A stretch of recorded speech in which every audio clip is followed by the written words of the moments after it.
مقصد کہ انسان زندگی کے پورے نظام کو اس کے تمام شعبوں، فکر و نظر، عقیدہ و خیال، مذہب و اخلاق، سیرت و کردار، تعلیم و تربیت، تہذیب و ثقافت، تمدن و معاشرت، معیشت و سیاست، قانون و عدالت، صلح و جنگ اور بین الاقوامی تعلقات سمیت خدا کی بندگی اور انبیاء علیہ السلام کی ہدایت پر قائم کیا جائے۔ یہ مقصد اول روز سے ہمارے پیش نظر رہا ہے اور آج بھی یہی ایک مقصد ہے جس کے لیے ہم کام کر رہے ہیں۔ اس کے سوا کوئی دوسرا مقصد نہ ہمارے پیش نظر کبھی تھا، نہ آج ہے، نہ انشاءاللہ کبھی ہوگا۔ آج تک جس کام سے بھی ہم نے دلچسپی لی ہے اسی مقصد کے لیے لی ہے اور اسی حد تک ہماری دانش میں اس کا تعلق اس مقصد سے تھا۔ جس چیز کو ہم قائم کرنا چاہتے ہیں اس کا جامع نام قرآن کے اسلام میں دین حق ہے، یعنی وہ نظام زندگی، دین جو پیغمبروں کی لائی ہوئی ہدایت کے مطابق اللہ کی بندگی و اطاعت پر مبنی ہو۔ مگر اس کے لیے کبھی کبھی ہم نے حکومت الہیہ کی اصطلاح بھی استعمال کی ہے، جس کا مفہوم دوسروں کے نزدیک چاہے جو کچھ بھی ہو، ہمارے نزدیک یہ ہے کہ اللہ کو حاکم حقیقی مان کر پوری انفرادی و اجتماعی زندگی میں اس کی محکومیت میں بسر کرنا۔ اس لحاظ سے یہ لفظ بالکل اسلام کا ہم معنی ہے۔ اسی بنا پر ہم ان تین اصطلاحوں، ٹرمینالوجیز، دین حق، حکومت الہیہ اور اسلام کو مترادف الفاظ کی طرح بولتے رہتے ہیں، آلٹرنیٹو ورڈز، اور اس مقصد کے حصول کی جدوجہد کا نام ہم نے اقامت دین، شہادت حق اور تحریک اسلامی رکھا ہے، جن سے پہلے دو لفظ قرآن سے ماخوذ ہیں اور دوسرا لفظ عام فہم ہونے کی وجہ سے اختیار کیا گیا ہے۔ ان الفاظ میں سے کسی پر اگر لوگوں نے ناک بھوں چڑھائی ہے تو اس لیے کہ انہوں نے ہماری اصطلاح سے اپنا مفہوم مراد لیا ہے۔ ہمارا مفہوم مراد لیتے تو امید نہ ہوتی کہ اس پر وہ ناراض ہوتے۔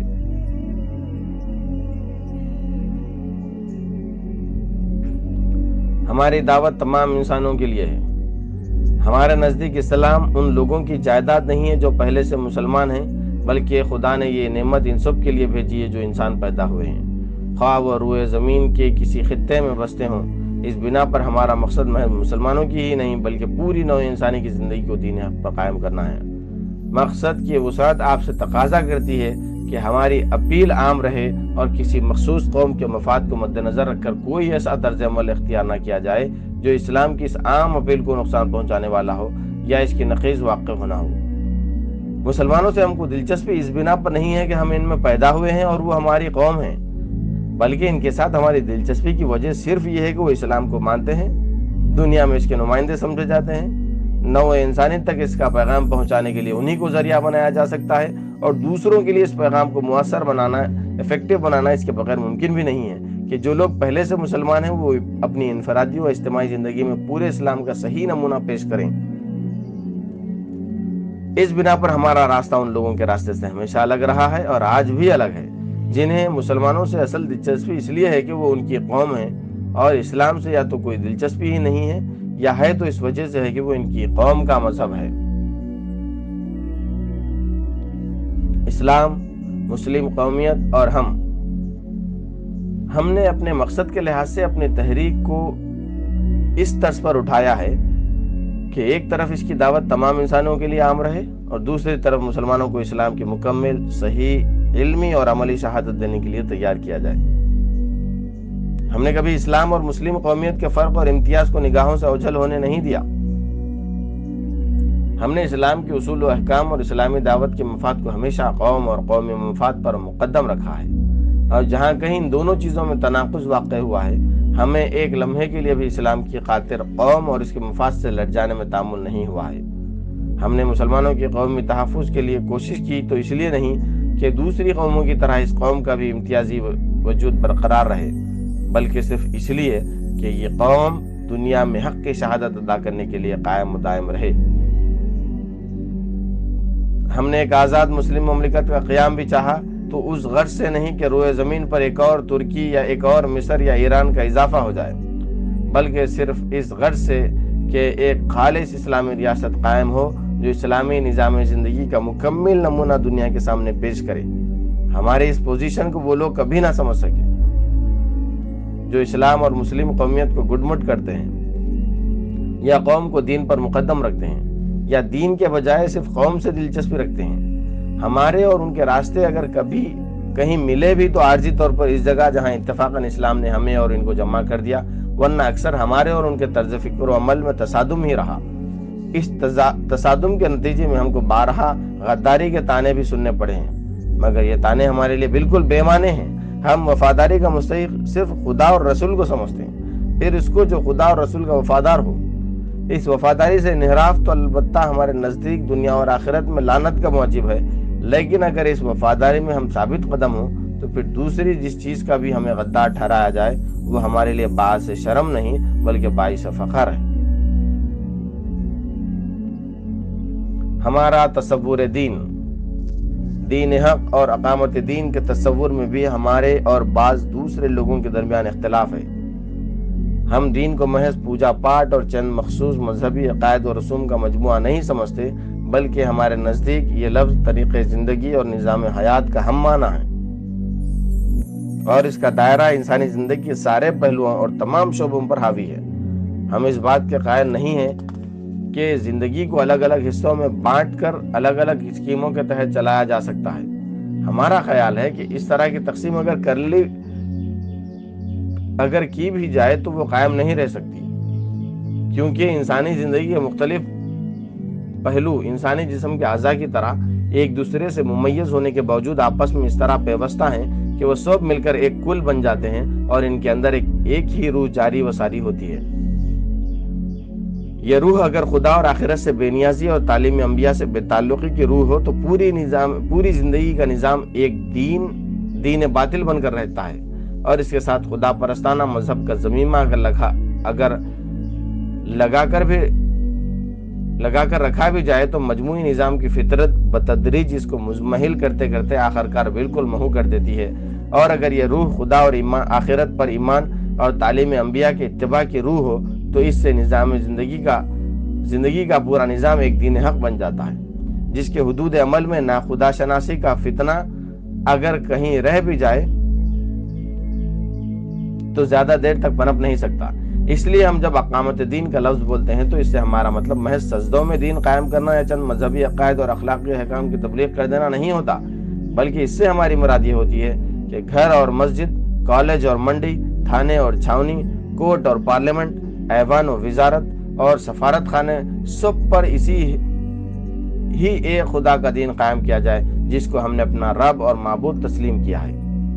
اور سب کا انتظام اسی ایک رسول کی تعلیم کے مطابق چلایا جائے جسے ہم اپنا ہادی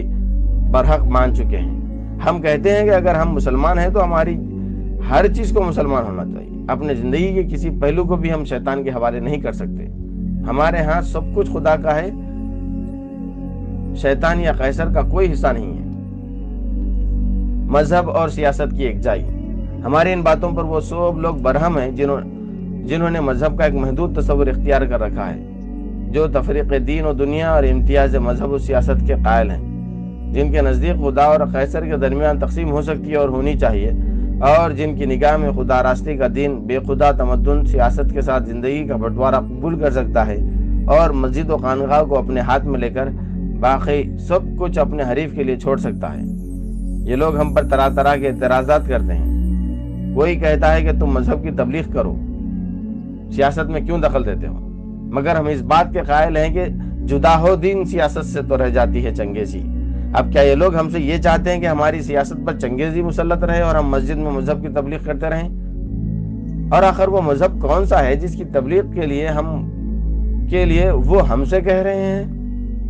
اگر وہ پادریوں والا مذہب ہے جو سیاست میں دخل نہیں دیتا تو ہم اس پر ایمان نہیں رکھتے، اور اگر وہ قرآن و حدیث کا مذہب ہے جس پر ہم ایمان رکھتے ہیں تو وہ سیاست میں محض دخل ہی نہیں دیتا بلکہ اس کو اپنا ایک جز بنا کر، پارٹ بنا کر رکھنا چاہتا ہے۔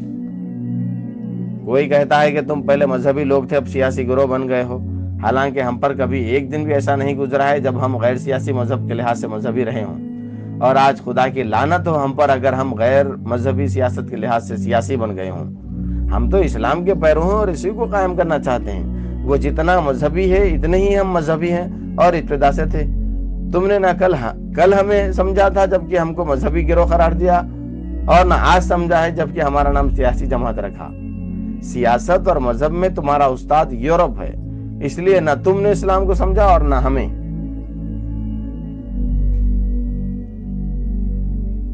کوئی کہتا ہے کہ خدا تو صرف معبود ہے، تم نے سیاسی حاکمیت اس کے لیے کہاں سے ثابت کر دی؟ اور اس پر غضب یہ کہ تم اس حاکمیت کو اللہ کے لیے مخصوص کرتے ہو اور انسانی حاکمیت کے منکر ہو۔ یہ تو خالص خارجیت ہے، کیونکہ تمہاری طرح خارجی بھی یہی کہتے ہیں کہ ان الحکم الا للہ۔ ہمارے نزدیک قرآن و حدیث کی روح سے خدا کا حق صرف عبادت و پرستش ہی نہیں ہے بلکہ طاعت و عبودیت بھی ہے۔ ان میں سے جس حق میں بھی خدا کے ساتھ دوسروں کو شریک کیا جائے گا شرک ہوگا۔ بندوں میں سے کسی کی طاعت اگر کی جا سکتی ہے تو صرف خدا کے اذن شرعی کی بنا پر کی جا سکتی ہے، اور وہ بھی خدا کی مقرر کردہ حدود کے اندر۔ رہا خدا سے بے نیاز ہو کر مستقل بالذات مطاع ہونا، تو وہ تو رسول کا حق بھی نہیں ہے کہ کجا کے کسی انسانی ریاست یا سیاسی و تمدنی ادارے کا حق ہو۔ جس قانون، عدالت اور حکومت میں خدا کی کتاب اور اس کے رسول کی سنت کو سند نہ مانا جائے، جس کا بنیادی اصول یہ ہو کہ اجتماعی زندگی کے جملہ معاملات میں اصول اور فروع کو تجویز کرنا انسانوں کا اپنا کام ہے، اور جس میں قانون ساز مجلسیں خدائی احکام کی طرف رجوع کرنے کی سرے سے ضرورت ہی نہ تسلیم کرتی ہوں اور عملاً ان کے خلاف قوانین بناتی ہوں، اس کی اطاعت کے لزوم تو درکنار، جواز تک کا کوئی ثبوت قرآن و حدیث میں موجود نہیں ہے۔ اس بلا کو زیادہ سے زیادہ صرف برداشت کیا جا سکتا ہے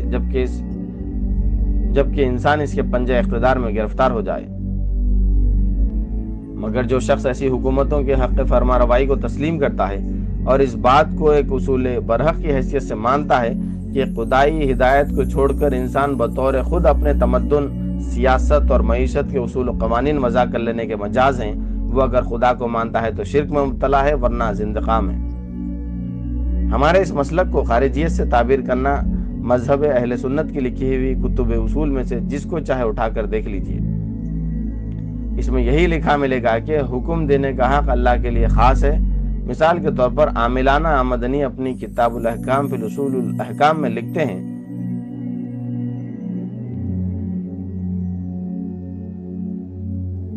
جان لو کہ حاکم اللہ کے سوا کوئی نہیں ہے اور حکم صرف وہ ہے جو اللہ نے دیا۔ اور شیخ محمد خضری اپنی کتاب اصول فقہ میں کہتے ہیں، در حقیقت حکم اللہ کے فرمان کا نام ہے۔ اس کے معنی یہ ہے کہ حکم دینے کا حق اللہ کے سوا کسی کو نہیں ہے۔ یہ ایسی بات ہے جس پر تمام مسلمان متفق ہیں۔ یہ صرف دو خارجیوں کے اقوال ہم نے بطور مثال نقل کر دیے ہیں۔ اس طرح کے خوارج کی آپ جس قدر چاہیں طویل فہرست دی جا سکتی ہے۔ اسلامی حکومت۔ کچھ اور لوگ ہیں جو چندرا کر پوچھتے ہیں کہ یہ حکومت الہیہ یا اسلامی حکومت کا قیام کس نبی کی دعوت کا مقصود رہا ہے، مگر ہم پوچھتے ہیں کہ یہ قرآن اور تورات میں عقائد و عبادات کے ساتھ دیوانی اور فوجداری قوانین یعنی سول اور کرمنل اور صلح و جنگ کے احکام اور معیشت و معاشرت کے قواعد و ضوابط اور سیاسی تنظیم کے اصول بیان ہوئے ہیں، کیا یہ سب محض تفنن تباہ کے لیے ہیں؟ کیا یہ آپ کے اختیار تمیزی پر چھوڑا گیا ہے کہ کتاب اللہ کی تعلیمات میں سے جس چیز کو چاہیں جزو دین مانیں اور جسے چاہیں غیر ضروری زوائد میں شمار کریں؟ کیا انبیاء بنی اسرائیل علیہ السلام اور خاتم النبیین محمد صلی اللہ علیہ وسلم نے جو سیاسی نظام قائم کیے وہ ان کی پیغمبرانہ دعوت کے مقاصد میں سے نہ تھے؟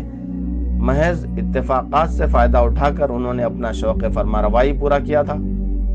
کیا دنیا میں کوئی قانون اس لیے بھی بنایا جاتا ہے کہ صرف اس کی تلاوت کر لی جائے، اس کا نفاذ سرے سے مقصود ہی نہ ہو؟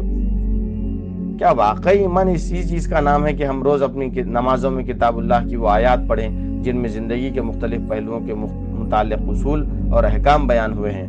اور رات دن ہماری زندگی کے اکثر و بیشتر معاملات ان کے خلاف چلتے رہیں؟ مسلک خدا کی بندگی جس پر ہم پورے نظام زندگی کو قائم کرنا چاہتے ہیں، اس کے بارے میں بھی ہمارا ایک واضح مسلک ہے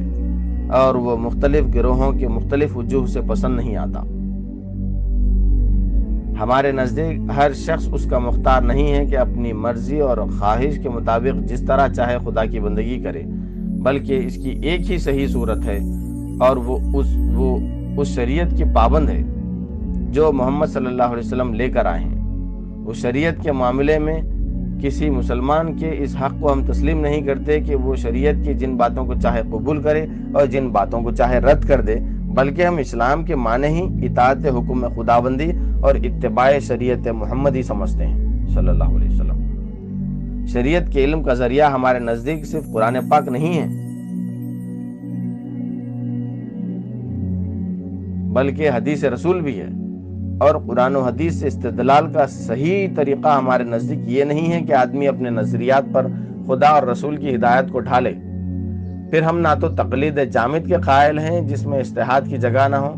اور نہ ایسے اجتہاد کے قائل ہیں کہ ہر بات کی نسل اپنے سے پہلے کی نسلوں کے سارے کام پر پانی پھیر دے اور بالکل نئے سرے سے ساری عمارت اٹھانے کی کوشش کرے۔ اس مسلک کا ہر جزو ایسا ہے جس سے ہماری قوم کا کوئی نہ کوئی گروہ ہم سے ناراض ہے۔ کوئی سرے سے خدا کی بندگی کا قائل ہی نہیں ہے، کوئی شریعت سے بے نیاز ہو کر اپنی صوابدید کے مطابق خدا کی بندگی کرنا چاہتا ہے، کوئی شریعت میں اپنا اختیار چلانا چاہتا ہے، اور اس کا مطالبہ یہ ہے کہ جو کچھ اسے پسند ہے وہ شریعت میں رہے اور جو اسے پسند نہیں ہے وہ شریعت سے خارج ہو جائے۔ وہی قرآن و حدیث سے قطع نظر کر کے اپنے من گھڑت اصولوں کا نام اسلام رکھے ہوئے ہے، کوئی حدیث کو چھوڑ کر صرف قرآن کو مانتا ہے، کوئی اصول اور نظریات کے کہیں باہر سے لے آیا ہے یا اپنے دل سے گھڑ کر لایا ہے، اور پھر زبردستی قرآن و حدیث کے ارشادات کو ان پر ڈھالنے کی کوشش کر رہا ہے۔ کسی کو تقلید جامد پر اصرار ہے اور کوئی تمام پچھلے ائمہ کے کارناموں کو دریا برد کر کے نیا اجتہاد کرنا چاہتا ہے۔